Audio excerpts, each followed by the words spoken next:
explicação. Vale a pena,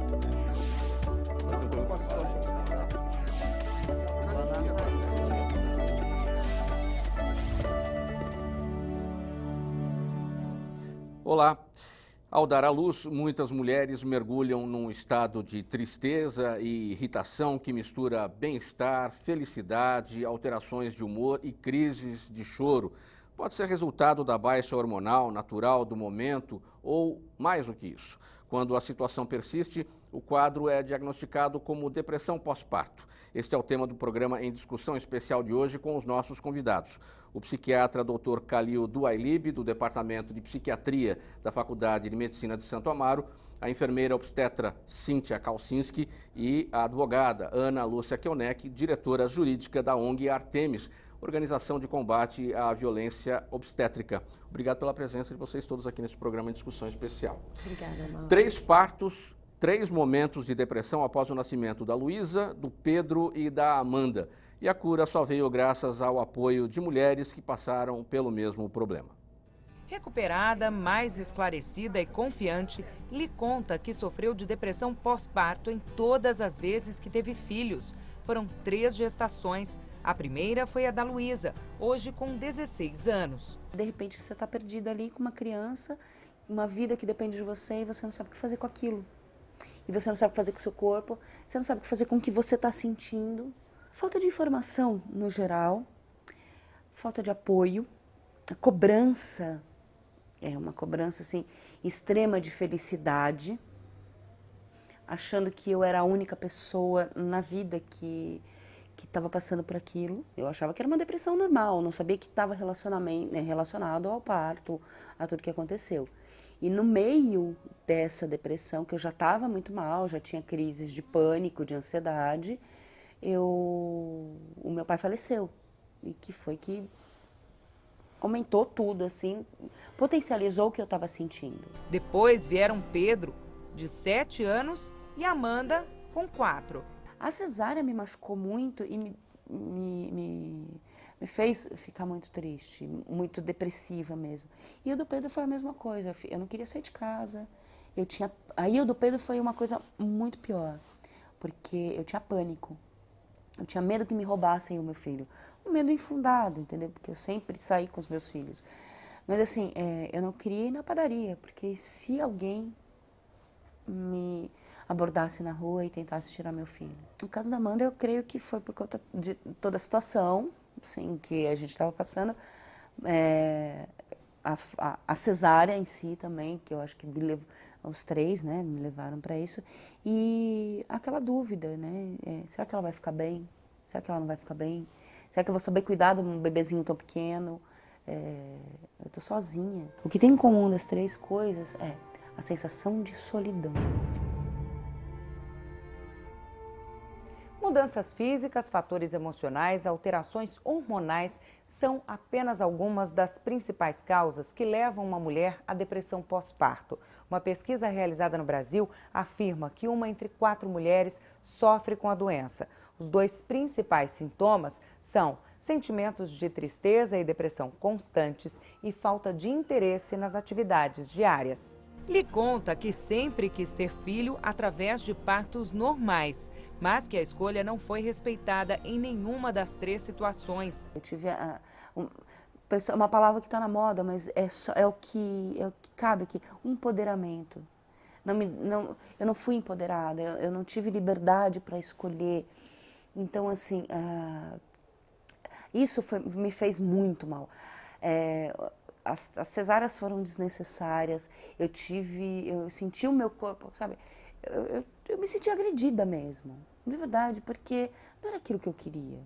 Ela diz que se curou da depressão graças ao apoio de grupos formados por mulheres que passaram pelo mesmo problema. Hoje, ela é fotógrafa e doula, profissional que dá suporte físico e emocional a outras mulheres, antes, durante e após o parto. É muito importante a conversa, o diálogo entre mulheres, elas se procurarem. Eu teria procurado mulheres experientes, sabe? Mas só vai saber o que vai acontecer quando você está passando por aquilo. As depressões e a violência obstétrica me levaram a doular mulheres, a querer que elas não passem pelo que eu passei, porque foi muito difícil. Foi muito difícil mesmo passar por tudo aquilo sozinha, sem saber que eu não era o único, o ser único do mundo que passava por aquilo.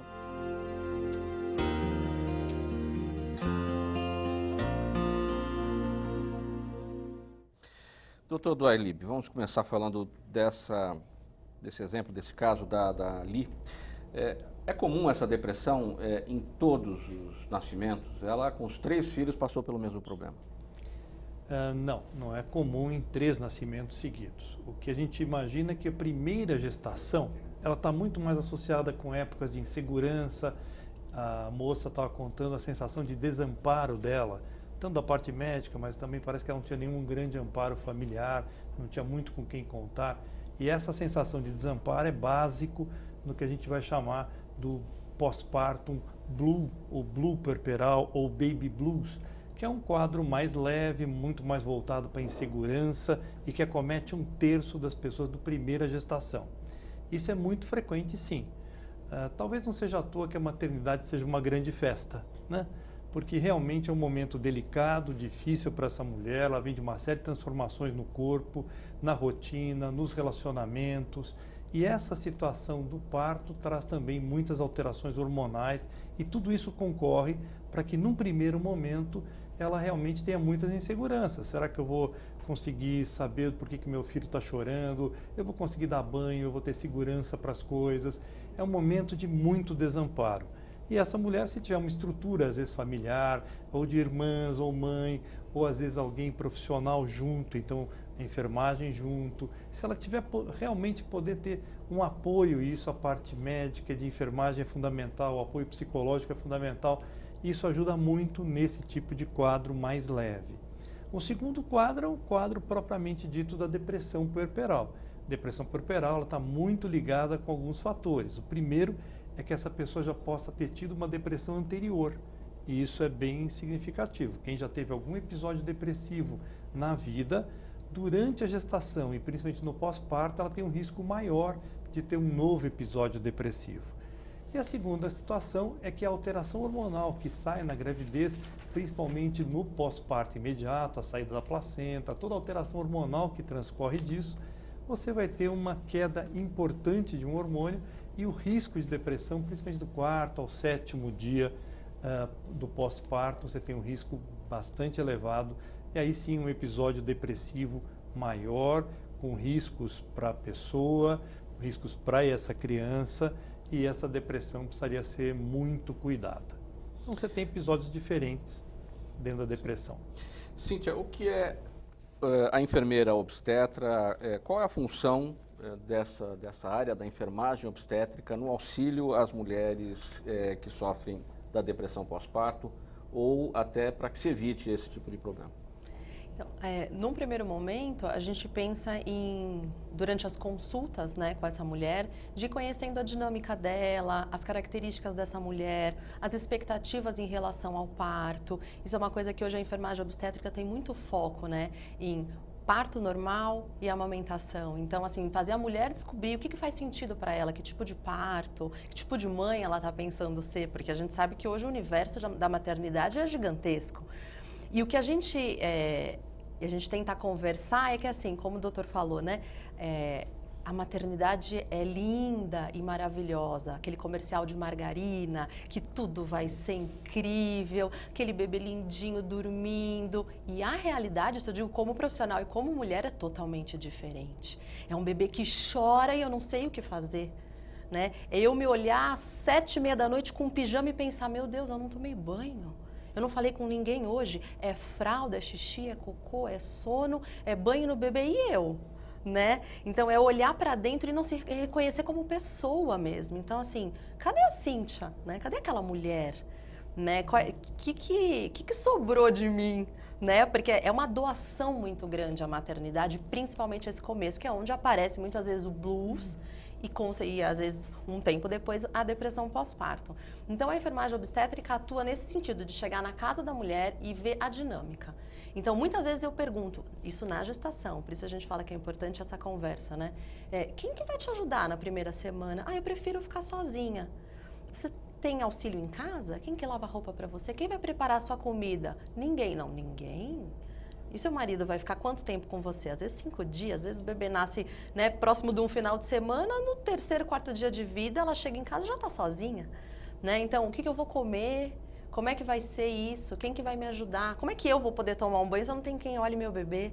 E muitas vezes mãe de primeira viagem tem aquela coisa assim de bebê tá respirando, né? Então as preocupações, as ansiedades. Então a hora que você chega na casa você vê a dinâmica. Então você ajuda ela a construir essa dinâmica de a mulher precisa de ajuda? Sim, precisa de apoio. Há muito tempo atrás, há muito tempo não, mas há algum tempo atrás, a gente tinha essa coisa de mãe, tia, sogra. Uma ia para casa, uma fazia o almoço, a outra lavava a roupa, a outra ajudava com os filhos mais velhos. Hoje, que a gente vive nessas cidades tão grandes, a gente acaba achando que a gente se vira sozinha. E a mulher tem que ter a consciência de que não, você não deve se virar sozinha, você precisa de apoio. Né? Então, é mais essa questão de ajudar com a amamentação também. Uma das causas da depressão é a amamentação. Por quê? A mulher coloca uma expectativa, está vivendo aquilo, não consegue vivenciar da maneira como idealizou. Então, muitas vezes, a enfermeira obstetra vai em casa para ajudar nessas questões de amamentação, para que a amamentação flua bem e, consequentemente, a maternidade. Ana Lúcia, a gente conheceu a história da Li, a gente queria conhecer a sua história agora, até porque vocês trabalham juntas, né, na sua ONG, é que a Li desenvolve o trabalho dela de dar auxílio às mulheres. Mauro, primeiro eu gostaria de pedir licença para o doutor Talib para discordar de um ponto apenas que foi falado, que a maternidade é uma festa, né? A maternidade, ela não é uma festa. A maternidade fisicamente, né? A maternidade, o hospital, a maternidade. O hospital, o local físico. Entendi. Não o dar à luz. Entendi. Mas eu acho que mesmo colocar o hospital como uma festa, coloca um dos grandes problemas que a mulher passa hoje, que é a maternidade compulsória. Né? Se você conversar com as mulheres, cerca de 80% não querem ser mães naquele momento. Né? Nem todas querem, mas não têm o direito de escolha.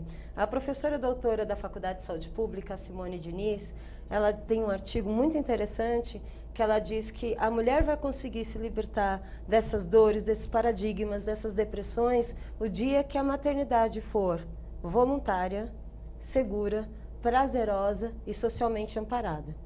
Né? Eu sou privilegiada, a minha maternidade foi voluntária, né? Com meus 2 filhos.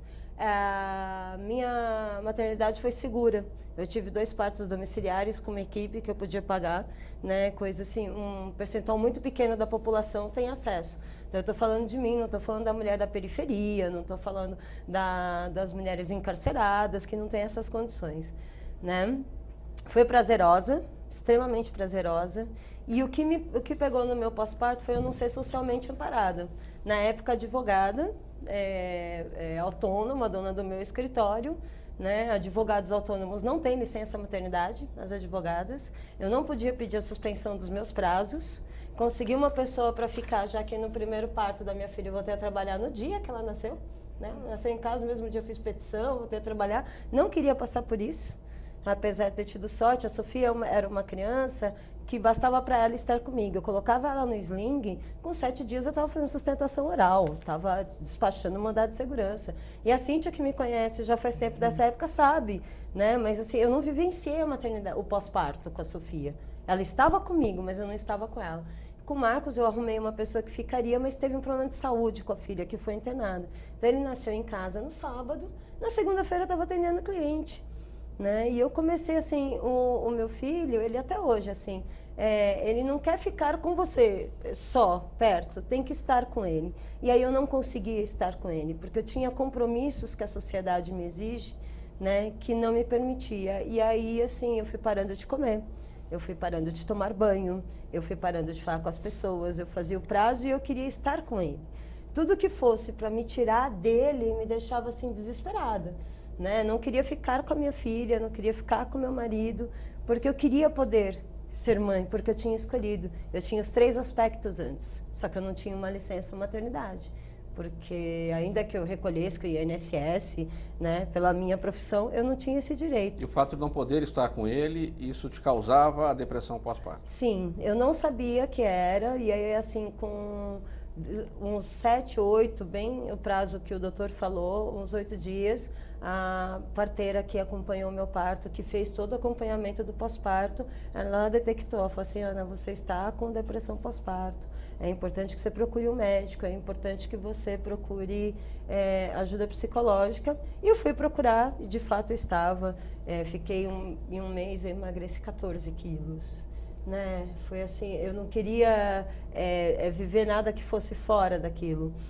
E assumi que eu estava com depressão pós-parto no grupo. E aí ter o apoio de outras mulheres, bem o que a Lipuca falou, falar, né, desmitificar, né, olha, eu tenho depressão pós-parto. Meu marido levou um tempo para perceber, foi um período de muita solidão. E olha, eu vou te dizer, assim, depois mudei de trabalho, porque eu queria mais tempo com meu filho, mas eu acho que esse período dessa tristeza, dessa depressão, dessa cobrança por você não ser aquela mãe ou ver a maternidade do jeito que a sociedade espera, mesmo eu sendo militante disso, né, e isso pega, eu acho que deve ter levado um bom tempo, mais de um ano, para eu conseguir me sentir plena e me recuperar disso. Doutor do Ailib, qual é o protocolo existente no Brasil para a identificação ou a prevenção da depressão pós-parto? O trabalho no pré-natal. Nós não temos um protocolo para detectar depressão em toda a atenção básica, nem se faz isso regularmente nos serviços. Nos serviços universitários, a maior parte deles tem um serviço de detecção de quadros depressivos, mas é dentro da universidade, são ambientes mais voltados para pesquisa e para atenção com esses quadros. Mas, via de regra, nós não temos esse protocolo no Brasil como um todo. O que seria muito importante seria que no pré-natal pudesse ser detectado o quadro da mulher que poderia vir a ter um quadro depressivo. Então, isso não seria difícil de ser feito. O moço do pré-natal, o médico, a médica deveria estar atento a sintomas depressivos já durante a gravidez, a pesquisar se essa pessoa já teve depressão anteriormente à gestação. Isso é um fator importante. Mulheres que tiveram depressão antes da gravidez têm 4 vezes mais chance de terem depressão pós-parto. E o terceiro fator seria essa situação do amparo, que a gente está falando aqui largamente. Esse desamparo da época do parto é básico para que a mulher sinta muita insegurança e isso agrave muito toda a possibilidade de depressão que ela possa ter. Então, em alguns serviços no mundo, por exemplo, a mulher que tem esse pré-diagnóstico de uma depressão anterior, ou situações de desamparo, ou sintomas depressivos, ela ficaria alguns dias a mais dentro da maternidade. Isso é feito largamente na Austrália, no Reino Unido, no Canadá em particular. Então você faz a mulher ficar, ao invés de 3 dias ou 4 dias, ela fica 10 dias dentro da maternidade. Então um ambiente mais protegido, mais cuidado, que ela possa dormir à noite, que ela possa ter um respaldo. O que se verifica, existe muito mais uma preocupação com a saúde da mulher, do ponto de vista clínico, orgânico, do que com a saúde psicológica dela. Sem dúvida. No Brasil, sem dúvida. Mauro, uma coisa que eu fiquei muito curiosa quando me diagnosticaram com depressão pós-parto, jamais imaginava que eu estava em depressão pós-parto, é que eu não tinha raiva do meu filho. Eu não tinha vontade de matá-lo. E assim, mesmo participando de grupo e estudando isso, na minha fantasia, a depressão pós-parto era quando você tinha raiva do bebê. E quando você não queria ficar. E eu fiquei muito surpresa de ver que não era só isso. Então, o quanto falta informação, né? O quanto essa falta de investigação, né, como o doutor está falando, no pré-natal, e até assim no ambiente social, porque o pós-parto imediato, quando na própria lei, são até 10 dias depois, né? É pré-parto, parto, pós-parto imediato, é pós-parto, são 10 dias. Então, a mulher, ela precisa desse olhar, porque ela voltar para um ambiente completamente desamparado, um ambiente que a ela lhe seja hostil, ou que ela tenha solidão, né? E que tenha fantasia. Gente, foi um choque saber que eu estava em depressão pós-parto, porque eu amava meu filho. Né? Aqui na TV Assembleia SP, você acompanha o programa em discussão especial. Estamos falando hoje sobre depressão pós-parto. Nós vamos para o intervalo e voltamos em seguida. Até já.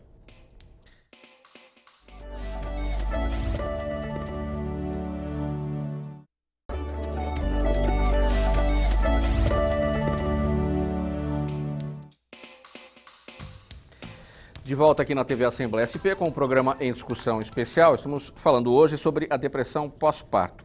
Cíntia, no final do bloco anterior, a Ana Lúcia falava sobre essa coisa de querer estar o tempo todo perto do filho, uma coisa meio que de superproteção, com medo de algo ruim acontecesse com ele. Existem os opostos, tem aquelas situações em que a mãe não quer ficar perto do filho, quer inclusive se livrar dele, como é que se explica essa situação tão oposta? Na verdade, eu acho que é a individualidade mesmo, e tem toda uma questão ali rodeando aquela mulher. Então, a gente tem a ideia, a princípio, que a mulher em depressão pós-parto, ela rejeita o filho, ou ela, na hora que ela está dando banho, ela tem aquela vontade de afogar o filho. Esse filme mostra muito, né?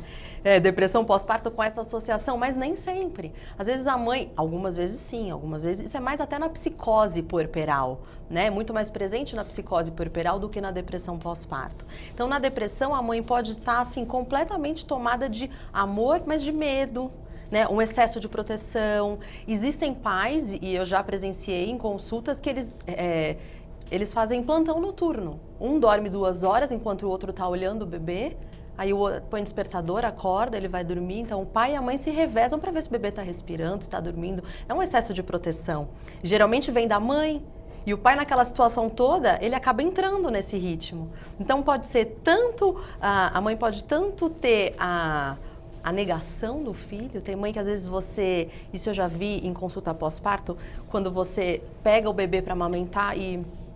Então, essa sensação de não quero, ou pode ser um excesso de zelo também. Então, a gente precisa desmistificar isso. Muitas vezes você olha para a mãe com o bebê e vê que ela tem um vínculo já estabelecido e acha que, ufa, já que tem esse vínculo, não tem depressão pós-parto. Isso não é verdade.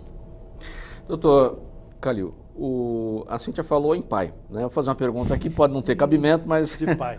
Os pais, o pai, homem, ele pode ter depressão pós-parto ou até pré-parto, enquanto a mulher está gestante? O homem tem uma preocupação muito ligada com a sensação de ser o provedor, das questões financeiras, e uma situação de um nascimento de um filho implica em muita alteração do relacionamento do casal, que veio se modificando ao longo da gestação, e uma questão que também vem da questão a mais, da mulher que muitas vezes está afastada do trabalho, desse custo maior dessa criança. Eu, particularmente, tive 2 sensações ótimas. Eu tenho 2 filhas que eu adorei a gestação da minha mulher, e o nascimento delas foi revigorante para a minha vida. E há poucos relatos de depressão por homem, quando existe essa questão que está muito ligada à situação econômica. O homem fica muito afetado por essa sensação econômica.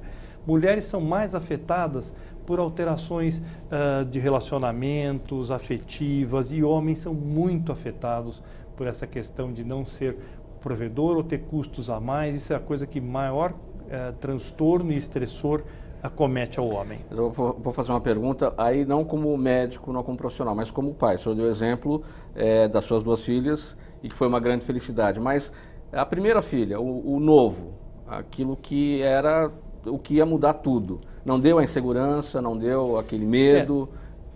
Eu sou médico, eu estava dentro da sala de parto e a preocupação era: será que vai nascer bem, vai respirar, não vai nascer com algum sofrimento fetal?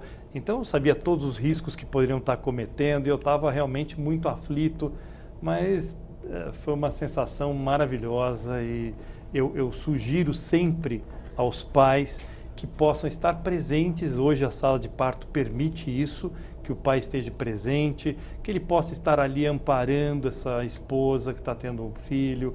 Isso é uma coisa extremamente significativa e importante. Algumas maternidades têm feito também, logo no pós-parto, manter essa criança no alojamento conjunto.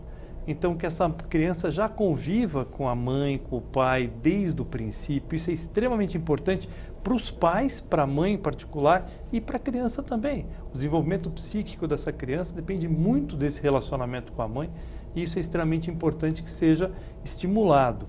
Então, a minha presença ali, para mim, foi ótima, para minha mulher foi ótima. Eu pude estar dividindo com ela essas questões. Eu acho que essa participação do pai, quanto maior a participação, muito melhor a possibilidade de desenvolvimento de um bom pós-parto como um todo. Ana Lúcia, tem idade, classe social, a depressão pós-parto? Ou todas as mulheres de todas as classes sociais, em todas as situações, estão sujeitas? Mauro, eu não tenho um estudo científico para dizer isso, eu digo da minha observação, porque é da maternidade em geral. Tal como a violência obstétrica, ela acomete mulheres de todas as classes sociais, independente de raça, elas são diferentes e algumas são mais severas ou não. Eu acredito que a depressão pós-parto também. Mas nós temos níveis diferentes, né? Comparar a depressão pós-parto que eu tive e o apoio que eu tive e o cuidado, porque eu tinha uma parteira particular, eu tinha uma doula pós-parto, né? Eu tenho um marido psicanalista que nos primeiros dias, apesar de estar no parto, ele também deu uma pirada, né? Era o quarto filho dele, né? Então, assim, mas ainda assim, logo ele voltou. Eu tinha uma situação de privilégio muito grande e de cuidados. E eu fico imaginando a mulher que não tem um companheiro, a adolescente que engravidou no baile funk, a mulher negra que é empregada doméstica ou faxineira, que precisa sustentar os seus filhos, que não conhece o sling, que não tem o pós-parto. Para mim e para algumas amigas que eu conversei, como por exemplo a Lipuca da reportagem, a depressão pós-parto estava integralmente ligada à impossibilidade de um pós-parto pleno, do exercício pleno da maternidade. Eu me sentia roubada no meu direito de ser mãe, porque a OAB, as leis não me deixavam. Eu tinha que trabalhar full time. Então eu fico imaginando que essa mulher de uma classe social menos privilegiada, a mulher negra que já passa por uma série de violências, né, institucionais, violência obstétrica severa, as mulheres que estão sozinhas, que têm os filhos pequenos, eu acredito que os níveis de depressão pós-parto delas, assim, são fortes. A minha ex-funcionária, a Dilsa, quem detectou que ela estava com depressão pós-parto fui eu. Era muito claro para mim. Eu falei assim, Dilsa, você está com depressão pós-parto? Ela até acabou dando uma entrevista e, de fato, aí ela foi na UBS, eu falei, se você quiser, eu te levo no psiquiatra. Ela foi no UBS, falou, mas assim, ela falava que ela amava o filho, o segundo filho também, o primeiro não. Mas toda aquela situação de uma gestação que não havia sido preparada, né, que daquele jeito ela falava que ela tinha medo de sair de casa, que ela achava que ela ia se jogar na frente do carro, né? E veja, ela teve uma rede de apoio, porque eu observei, né, lá na vila onde ela mora, nós fizemos um grupo de apoio de mulheres para apoiar mulheres amamentando, mulheres no puerpério, né? Porque eu acho que o maior problema da maternidade é o puerpério. A gente fala do parto, a gente fala do enxoval, vamos fazer isso, vamos decorar o quarto. Aí todo mundo acha que hoje a grande questão é o parto, se vai ser cesariana, parto humanizado, parto normal, se vai ter violência obstétrica ou não. E para mim, a grande questão é quem vai acolher essa mulher, essa nova mulher, essa nova família, essa nova estrutura no puerpério. E se ninguém ampara, eu acho que aí você tem todos os elementos, mais as questões hormonais, para entrar numa depressão. Cíntia, em que medida a frustração de um parto pode levar a uma depressão pós-parto? Por exemplo, a mulher que imaginava ter o parto normal e foi para a cesariana, ou inversamente, ou pensava num parto humanizado, ou, aliás, qual é o conceito do parto humanizado, numa outra questão, e como é que isso poderia evitar a depressão pós-parto? Eu acho que muitas vezes a mulher tem uma ideologia do parto, e a gente nem está falando só em questão de partos vaginais, e aí entra o humanizado, entra o parto normal, mas a gente volta na violência obstétrica, né, Ana? Então, assim, como foi aquele parto? O que ela ouviu durante aquele parto? Então, assim, eu tenho memória de um hospital que eu passei e que eu fazia partos naquele hospital e que eu ouvia outras enfermeiras mulheres, o que elas falavam para as mulheres em trabalho de parto era uma coisa desumana, que me doía por dentro. Então, assim, no final, talvez essa mulher possa ter tido um parto normal, possa ter tido uma cesárea, mas as sequelas disso para uma depressão pós-parto, muitas vezes, independente de parto. Independente da via de parto. Mas realmente, assim, a gente vê às vezes muitas mulheres que têm uma expectativa, que se preparam, como a Ana falou, hoje o preparo é enxoval, como vai ser o parto, eu me preparo para a amamentação e esqueço do pós-parto. Né? Isso acontece muito. Uma das coisas que a Ana falou na primeira fala dela, que me faz muito sentido, eu atendo muita mulher workaholic, vamos dizer assim, né? Aquelas mulheres que têm um ritmo de trabalho intenso. Muitas vezes, quando eu pergunto, me conta dessa gestação, né? Você se preparou para isso? Foi uma gestação planejada? Muitas me respondem, já estava na hora. Isso não é uma resposta, talvez. Será que ela estava preparada para aquilo? Muitas respondem. Ela foi pressionada pela chegada da hora. Sim, quem diz que tem que ter filho? Porque né? a sociedade é um papel patriarcal coloca isso compulsoriamente, né, Cíntia? E aí... Muitas dizem assim, meu relógio biológico apitou. Ou, eu já tenho 38 anos. Então, tem tanta coisa envolvida nisso. Uma coisa que eu nunca me esqueço, uma consulta que o pai falou assim, ela falou pra mim, eu queria muito que ele entrasse comigo no parto. Que a gente falou, é uma opção, é bom o pai entrar. Eu acho que ele tem obrigação de entrar. Para mim, não é questionável, assim, você quer? Não, você vai entrar. Porque eu me lembro dela dizer assim, eu quero o apoio dele, eu quero que ele esteja do meu lado.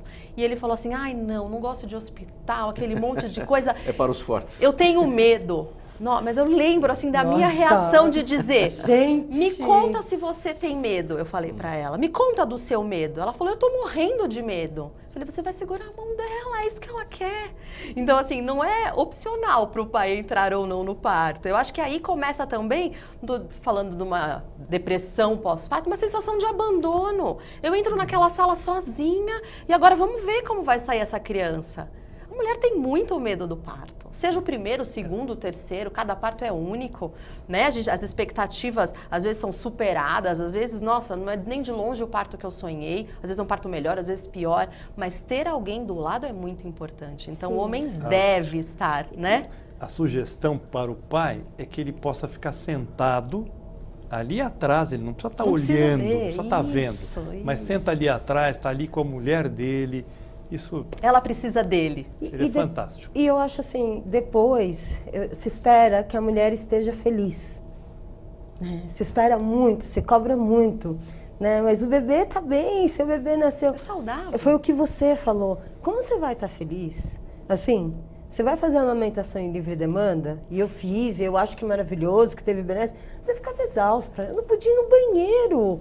Como você vai ser feliz se você não vai no banheiro, se você não dorme, se você tem que comer correndo?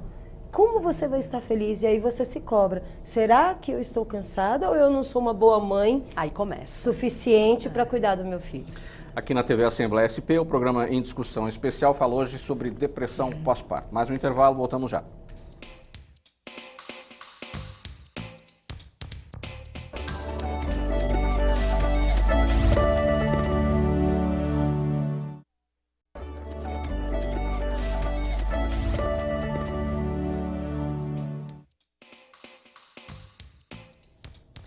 De volta aqui na TV Assembleia SP com o programa Em Discussão Especial. Estamos falando hoje sobre depressão pós-parto. Doutor Duailib, a bola da vez da doença ou das doenças, nós temos dengue, temos chikungunya, temos zika, o medo da microcefalia. Este medo que as mulheres têm hoje durante a gravidez por conta dessas doenças, especialmente da zika. Isso pode fazer com que lá na frente os casos de depressão pós-parto aumentem. Tem um medo que não era previsto e que agora é. Olha, o risco de um bebê nascer com alguma alteração é um fator de risco para a depressão. Então, pessoas que tenham, às vezes, algumas doenças hereditárias na família, pessoas que têm o risco de ter alguma doença um pouco diferente. Então vamos lembrar de uma coisa mais comum, que é a mulher que tem diabetes, não só diabetes gestacional, mas a mulher que tem diabetes, essa criança corre alguns riscos. Então, pessoas que tenham riscos de que o filho possa nascer com alguma alteração, isso é um risco a mais. Hoje nós fazemos aquele ultrassom já ao longo da gestação, se faz um ultrassom morfológico, que se olham toda a parte física dessa criança, e quando surge alguma alteração, isso geralmente é um fator desestruturador para a mulher em particular, mas para o casal como um todo. Então, ter um filho que possa ter alguma doença, ter um filho que possa não ser perfeito, ter um filho que possa ter alguma alteração, isso é altamente estressor. Então, isso já é um medo natural. Agora, existe um medo adicional, que é a questão Exatamente. dessas doenças. Isso não pode levar a uma depressão pós-parto, aumentar essa situação? Aumenta o quadro da ansiedade, da expectativa. Mas como você tem esses exames pré-parto, então você faz o ultrassom, você já pode perceber algumas alterações. A microcefalia, ela é detectada, se a mulher tiver a zika e o filho tiver com microcefalia, isso já é detectado antes do filho nascer. Então, o ultrassom já consegue detectar esse quadro. Então, eu estou pensando antes até de fazer o ultrassom, será que o meu filho tem alguma doença? Será que além do nascimento e todas as questões que nós estamos debatendo aqui, eu corro o risco de ter um filho que não seja perfeito, que nasça com alguma doença? Essa expectativa, esse quadro de ansiedade é terrorífico. Pessoas que têm um quadro de ansiedade muito intenso, quando a gente acompanha essas pessoas, lá na frente elas farão um quadro depressivo em alguma época da vida. Então, esse é um fator de risco a mais para a depressão pós-parto. Essa expectativa e essa ansiedade. Como avaliar, Cíntia, essa situação, além do medo das doenças, um quadro de estresse, de uma maneira geral, que todo mundo tem, é no trânsito, é no trabalho, é a pressão disso, a pressão daquilo, é no estudo, tem que passar na prova. Então, uma pessoa já pode estar num quadro depressivo e levar isso para a gestação e se transformar numa depressão pós-parto. Sim, a gente vê muito hoje a mulher grávida e desconectada com a sua gravidez, com o seu bebê. Então, vejo muitas vezes de ter que dizer para ela, olha, chega, deu, né? Se conecta com o seu bebê, olha para a sua gestação, né? A mulher tem, a gente fala muito de a ocitocina, que é o hormônio que surge quando a mulher está em trabalho de parto, muitas vezes ele não consegue se elevar, né, devido ao estresse. Então, a gente sempre fala que os hormônios estão numa balança. Então, eu tenho ocitocina numa ponta da gangorra, no outro lado, cortisol, adrenalina, que são hormônios de estresse. Então, a gente vê muito mulheres que não entram em trabalho de parto, que não entram, aí dá gestações prolongadas, e a hora que ela para de trabalhar, outro dia ela entra em trabalho de parto. Então, é uma coisa que a gente brinca que, assim, não dá para tirar o estresse, né? Se desse, todo mundo tirava da própria vida, né? Mas, em geral, o estresse não combina com gestação, principalmente fim de gestação. E como tirar isso, né? Mauro, você estava falando da questão da zika, só te passar do zika vírus e o bebê que nasce com microcefalia. Teve um caso, se eu não me engano, em Pernambuco, que chamou muita atenção da nossa associação. Uma mulher em situação de vulnerabilidade financeira, teve zika vírus, teve bebê com microcefalia. Ela não tem a opção de escolher se ela quer ter aquele bebê ou não, porque no Brasil não é permitido. Então, assim que ela teve o bebê, ela entregou o bebê para adoção, né? Que isso é uma regra aqui no Brasil. O juiz não aceitou, né? O bebê foi para o abrigo, o juiz não aceitou, e aí a Defensoria Pública de lá do Estado entrou com a ação para ela tem o direito de não ficar com esse filho, e o juiz mandou uma psicóloga dizendo que, na verdade, ela estava em depressão pós-parto, que ela precisava ter o vínculo com o filho. Ela falou assim, não, eu não quero um filho assim, porque eu não tenho condições de cuidar. E a gente soube que um tempo depois ela foi internada num caso grave de depressão, tamanha pressão que se fizeram que ela tinha que aceitar e amar esse bebê e tal, e ela não queria. Eu acho que sim, eu acho que nós temos um problema muito sério que vai surgir com essa questão da microcefalia, com esse surto, né, de mulheres que não podem optar, porque a gente sabe que as mulheres que têm condições financeiras e têm bebês nessa situação, elas optam pela interrupção, apesar de legal. Mas a Folha de São Paulo fez uma matéria sobre isso, entrevistando mulheres. E a mulher que é vulnerável, que está numa situação difícil, de novo, ela não pode. E eu acho que essa mulher é uma grande candidata a uma depressão severa. Sim. Por todas as condições dela. Doutor, quais são os reflexos da depressão pós-parto na saúde da criança, tanto física quanto psicológica? Olha, nós temos estudos bem interessantes mostrando que a depressão da mãe, a mãe com depressão, impacta tanto o cérebro dessa criança que a gente até consegue medir uma região do cérebro, que a gente chama de hipocampo, que fica diminuída quando a mãe está com depressão. Então, não só já na gestação, então interfere na evolução cerebral desse nenê, como também depois, quando a criança é pequena ainda, na primeira infância, a mãe com episódio de depressão interfere na formação neuronal dessa criança. Então o impacto é violento. Por isso, os países desenvolvidos investem tanto em prevenir depressão, em cuidar para que a pessoa tenha menos situações de estresse ao longo da gestação em particular. Você cuida, porque senão depois o risco é muito grande, você vai ter que tratar essa pessoa há muito tempo. Então, muitas pessoas que têm depressão lá na frente, no adulto, quando você vai olhar, a mãe teve depressão durante a gestação, ou no pós-parto, ou na primeira infância dessa criança. Isto é um fator de alto risco para que esta criança lá na frente desenvolva quadros depressivos. Cíntia, o doutor falou em investimentos dos países desenvolvidos nessa questão. Qual seria a política pública adequada para o rastreamento da doença aqui no Brasil? Primeiro, pensando no período gestacional, tem um estudo que ele avaliou, americano, 8.000 mulheres. Dessas 8.000 mulheres que tiveram depressão pós-parto, então 8.000 mulheres com depressão pós-parto, na gestação, 2/3 delas já davam sinais de depressão pós-parto. Então a primeira coisa é pré-natal. Então, e assim, até no pós-parto, inclusive no pré-natal, você pergunta, tá tudo bem? Tá tudo bem, a gente responde tudo, né? Então assim, você se sente triste? O que você tem sentido? Você chora? Você tem vontade de chorar? Né? O que passa na sua cabeça com essa gestação? O que você tem pensado sobre isso? Muitas vezes isso vem, né? Eu me lembro de consultas de pós-parto em que você fala, como é que você está se sentindo? Eu estou me sentindo bem, mas você chora? E aí começa. Eu choro muito, eu choro no chuveiro, eu choro no banheiro. Então, às vezes, você precisa saber tocar, né?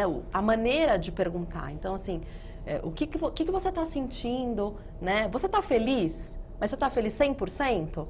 A maioria vai dizer não, às vezes eu fico insegura, mas a maioria do tempo sim. E aí você consegue detectar uma depressão pós-parto numa conversa simples. Então, assim, é pensar na depressão pós-parto. É o que o doutor tinha dito, que tiraram, né, a depressão do rol de investigações da gestação. Né? A gente precisa olhar para isso, né? Simplesmente olhar, simplesmente pensar que isso pode acontecer e questionar. Acho que a política é essa, detecção precoce, que funciona muito melhor do que detectar a depressão pós-parto depois já instalada. Né? Então, se a gente olha para isso, a gente consegue cercar a mulher de apoio e tentar ao máximo com que isso flua da melhor maneira possível. Ana Lúcia, essa coisa da falta de protocolo, da falta de informação, faz com que, isso que a gente vê no dia a dia, às vezes a pessoa está triste, acho que eu estou com depressão, né? Até banalizam uma situação, a depressão é uma coisa muito séria. Sim. E ela, para ser diagnosticada, identificada, tem todo um trabalho. E aí, eu estou com depressão, quer dizer, essa situação leva a esse quadro? Eu acho que sim. Eu acho que é preciso haver uma escuta qualificada, né? E aquela questão da informação de qualidade que a Cíntia estava dizendo, com esclarecimento, o que é cada coisa. Assim, a depressão que eu vivi, ela foi detectada a tempo, porque eu tive uma escuta individualizada. Eu tinha um profissional preparado. Hoje, nós não temos profissionais que pensam, como o doutor falou, como nos países desenvolvidos, no todo. Porque se você não cuida de uma mãe com depressão pós-parto, você vai ter depois uma reação em cadeia que afeta toda a questão da saúde pública. Eu tive uma depressão e uma síndrome de pânico muito séria no ano passado, em razão de uma outra questão, de uma lembrança que veio, e o diagnóstico rápido e preciso, e dessa vez com trabalho químico, junto com terapia, essas coisas, elas foram fundamentais para eu sair desse quadro. E um dia eu escrevi um texto, deixei público o que eu estava passando, eu recebi, Mauro, mais de 300 mensagens pelo Facebook, estou escrevendo um livro sobre isso, de mulheres que tinham a mesma sensação e que não falavam. Ou que conversavam com as pessoas e que não falavam, e que iam deixando de sair de casa, e que tinham medo. Então, eu acho assim, que existe um tabu, né? Você fala, eu estou com depressão, eu estou com síndrome de pânico, eu estou com depressão pós-parto, vou procurar um terapeuta, vou no psiquiatra, psiquiatra, talalé da cuca. As pessoas falam e têm preconceito e não entendem o quanto isso afeta a saúde pública. Então, eu acho que é preciso incluir nos protocolos a escuta qualificada e também disseminar informação e formação para os profissionais e informação para a população, que se trata de uma doença, que essa doença é tratável, né? E que ela pode chegar a níveis extremos se ninguém olhar. Né? Então, eu acho que se as pessoas souberem que tem apoio, e tem, nós temos faculdades de psicologia que atendem gratuitamente, né? Nós temos assim, excelentes profissionais no SUS, cuidando, né, dessa parte da depressão, e eu não estou dizendo só pós-parto. Eu acho que precisamos falar sobre isso, como você está dando essa oportunidade. Trazer para a população essa discussão. Precisamos falar, precisamos integrar isso no rol da questão da gestação. É muito sério, porque o custo depois é custo de previdência, é custo de licença, é custo de saúde, é absurdo. O tempo do programa está se esgotando. Doutor Duailib, sua conclusão sobre o nosso tema, até 1 minuto. Olha, eu pediria para que os ginecologistas fizessem 4 perguntas para a sua gestante. Uma é se ela tem perdido o interesse e prazer nas coisas.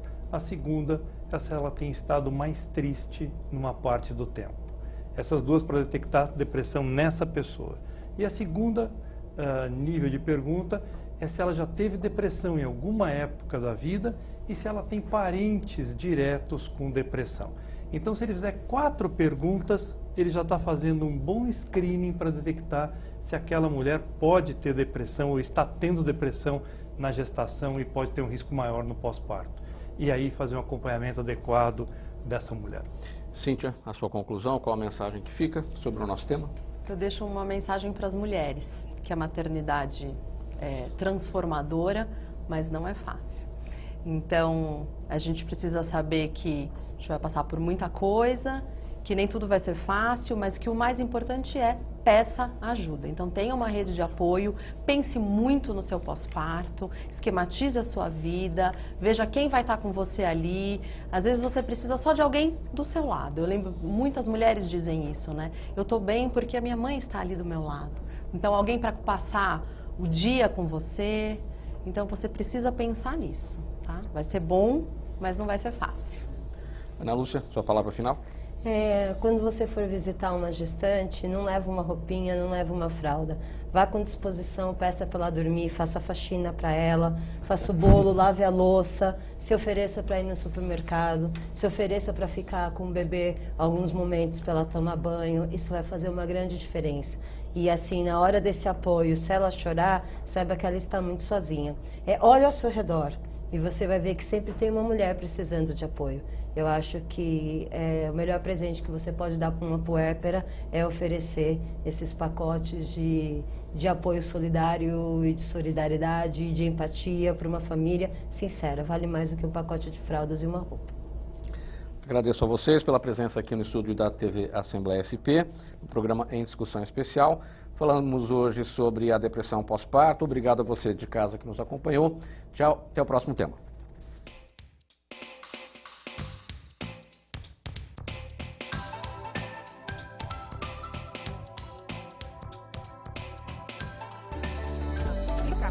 Vale a pena.